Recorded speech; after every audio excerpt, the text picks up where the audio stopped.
Hello, today I'm going to show you Iceberg, which is a toolset to handle VCS or version control systems in Pharo. So I'm going to show you the basics on how you can add repositories to Pharo, pull them, commit, push, do all the operations that you need to do on a daily basis to code in a Pharo programming language environment. So let's start by creating an image. So for that you'll need Pharo Launcher.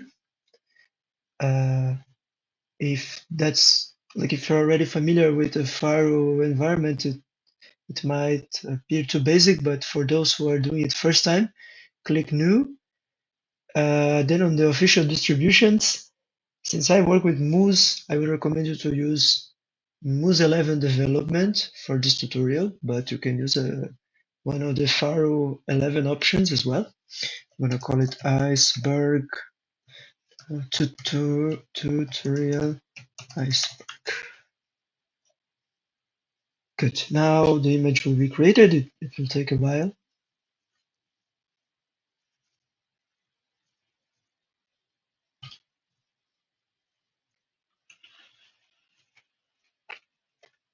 Okay, the image is ready. We select it, click launch. Okay, so here we have our Pharo image. So first thing I want to show you is where you can find the Iceberg settings. So Iceberg is already installed.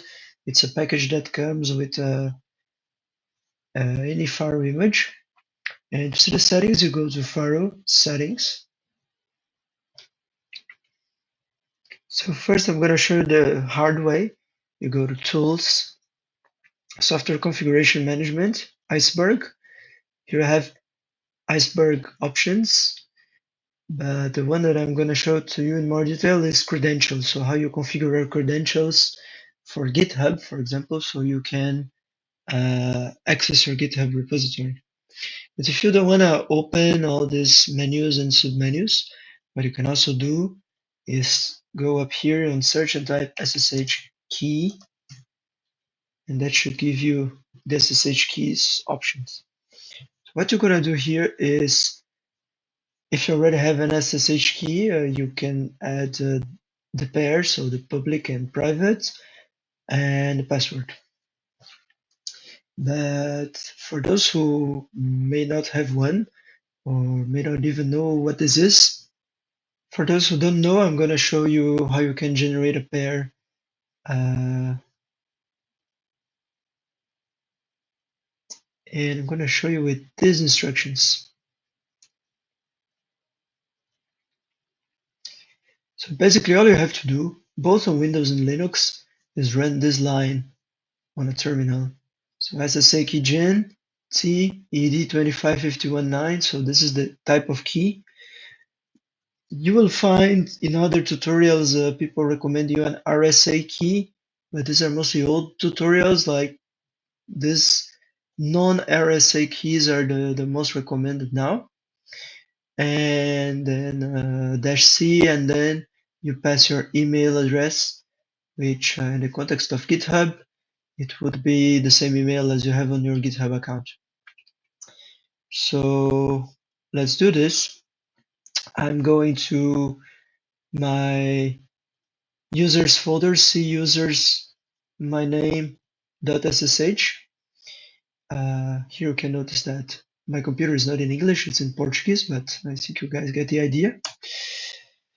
You can open a terminal. It also works as if you open a PowerShell. So you do SSH gen T ed 25519 C, and then I'm gonna put an email. Of course, it's not my real email. And then you press enter. Then it's gonna ask you in which file you would like to save the key. So you can give the key a name, for example, I don't know, my key, like this. and then you enter a passphrase. You could have a key without a passphrase, but I would strongly recommend you to have one. So you can have a simple one. I don't know. And so here's your key. So to add that on GitHub, that will be our first step. What you're gonna do is you're gonna take this .pub. You can open here. You see it's a line of text. You're gonna copy that. Then you are going to your GitHub account.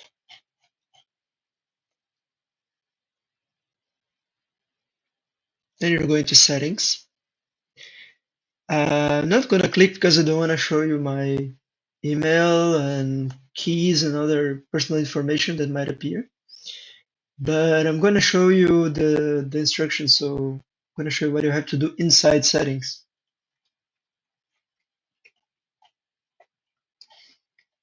So if you go to GitHub official documentation, they show you that you should go to settings, as I showed you. You go to SSH in GPG keys. You click on add new SSH key. Then you'll have a text field where you were supposed to paste that key that I showed you before. You copy here, you paste there, and then you save. If you have two-factor authentication, you will be prompted to confirm access on your phone or whatever two-factor authentication you use, and then it's going to be added. So basically what this key means is that GitHub has a public key and you have a private key. Only you have the private one. So only you can connect to your repository and do operations like cloning. So that adds an extra layer of security. The way that I learned how to work with GitHub many years ago was simply connecting with a password, but nowadays this is no longer recommended, and you cannot even do plain password anymore on GitHub. You either have to use a token or an SSH key. And going back to Pharo, so now that you have your keys, you can add them here. So for example, my key is called my key. So I'm gonna type the path directly here, but you could click this button to browse the folders and find it. And then the passwords.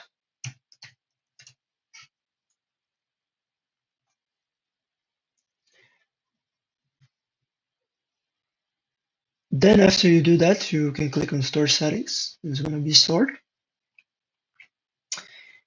Also, I mentioned tokens before. Just want to show you an extra thing. So if you go to Iceberg, and then here under credentials, you see this current list of credentials. Here you can see your current list of credentials, and so there's the SSH keys we just added. But there are other options. You could add a token, which you can generate on GitHub as well.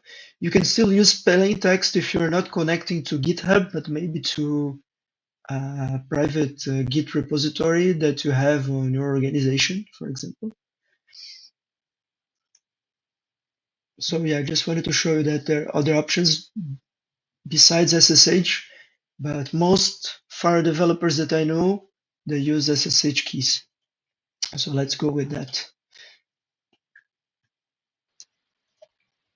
Now for the next part, I want to show you how we clone a repository using Iceberg. So you go to Pharo, you go to Browse, and then here you're going to find Iceberg under this item called the Git Repositories browser, which you can open with Control OI or by clicking here. And so here you see the list of all repositories that are in this Pharo image. Some of them are not actually the code is loaded into the image, but you don't have the source code in your machine. So you'll see this local repository missing. I'll show you in a moment how to add a repository.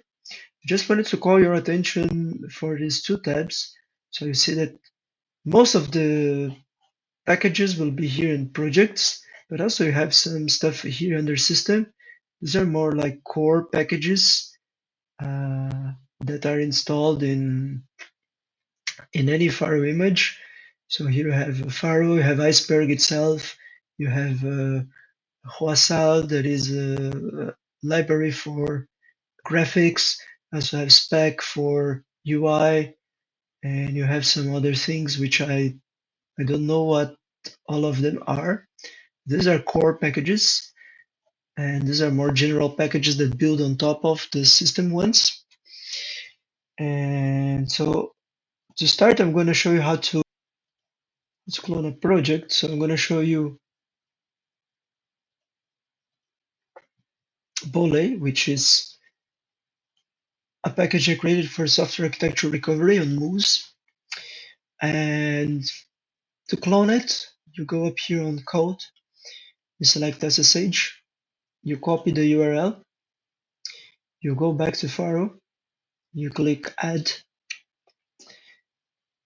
If you're using older versions of Pharo, you might only see these options here, clone from GitHub, Bitbucket, or GitLab.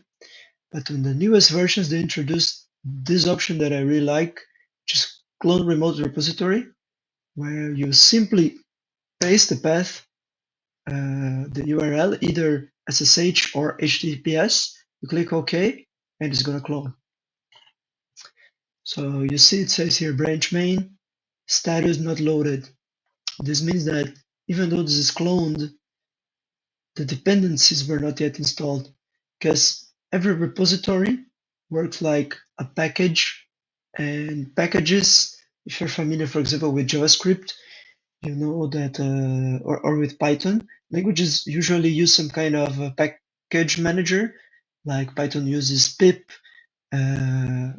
Node, you can use npm, you can use yarn, and here we also have something like this. So when you click with the right button, you will see this option called Metacello. This is the package manager. And so you click install baseline of your package default. So this will install the default set of dependencies that it needs to work. So let's go. It's going to take a while.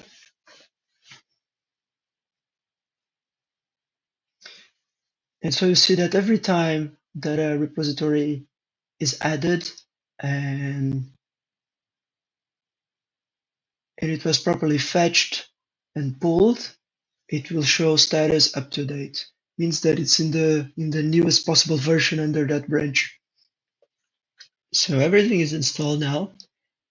I can right click this line, go to packages, and here I see all the packages inside of my Bole package. So here you can see baseline. So the baseline is only a class with declarations pointing to the dependencies I want to install. And if I browse the second one, this is where the actual code is. So here I have a parser for dot files, a class to search entities and Femix models, and some UI as well. So I'm going to show you. I don't have anything specifically that I want to change now, but for a previous tutorial, I created a method called, how is it called? It's called print something. And so basically it's a method that receives something and returns something and concatenates it with some text. I'm going to change this text just for fun, save it. And if we go back to the window we were before, you can see that now my package is marked with an asterisk and is marked in green. This means that they're uncommitted changes. And if I go back to the main Iceberg window, you will see the same. It will be marked as uncommitted changes. So if I want to commit, I right click, go to commit. Here I'll be able to see the diff So I can see previous version and current version of all the files that were changed. And then this works like a UI for Git. So you can write your commit message. For example, change the print something method.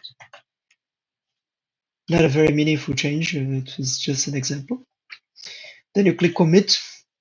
Then before you can actually commit, you'll see this window with what they call critiques. So critiques are like warnings on things related to code quality and things you could improve on your code. So for example, here it's saying that my print something method has a utility methods critique, and then here it says that list methods that have one or more arguments and do not refer to self or an instance variable might be better defined in some other class or class methods. So basically what it's saying is that mm, this method is very simple. It only receives a value and returns something else. It doesn't relate to other methods or to class variables or anything, class attributes, I mean. So it's recommending me to move it to an utility class. And if I wanted to do that, I could click Browse Entity, do the changes, then come back here and click Update. It's very important to click Update so you can rerun the critiques and see an updated version and see if there's anything else that you want to check. Sometimes there's quite a long list here depending on what you're doing. But for now, we're gonna force commit. So we're gonna commit in spite of these warnings. So here now you can see when not published, meaning that it's still not pushed. I can right click push. Here I'm pushing to origin. If you had multiple remotes, you could select them. You could also add a new remote if you want. Then you push, and it's pushed. It's up to date. If I want to confirm that, I could right click again, do fetch, or I could right click and do pull, and it's up to date.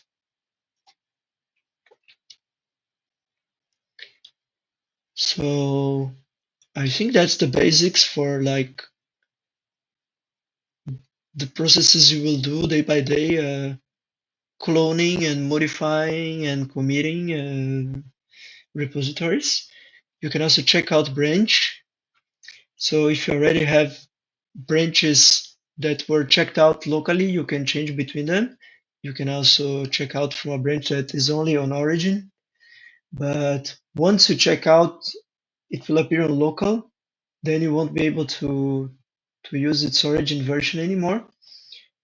Here I only have one branch, so I cannot show you. But then you could also create a new branch if you want.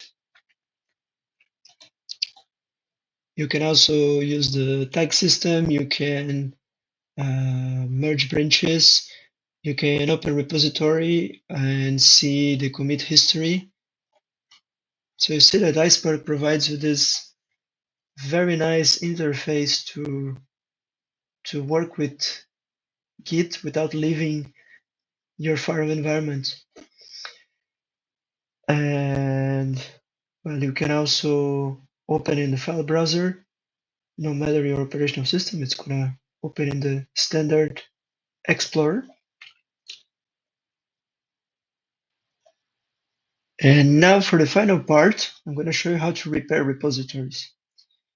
So you see that there are many of these packages. You can use them on Pharo, but you don't have access to the code locally.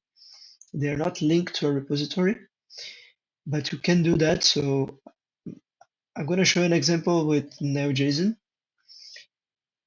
So you see it says local repository missing. I could click with the right button and go to repair repository. And then you have two options. You can locate the repository in your file system. You can do that if you already have your repository in another image or in another folder.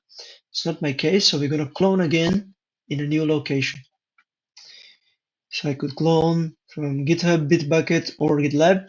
I'm going to use this last option as we did before.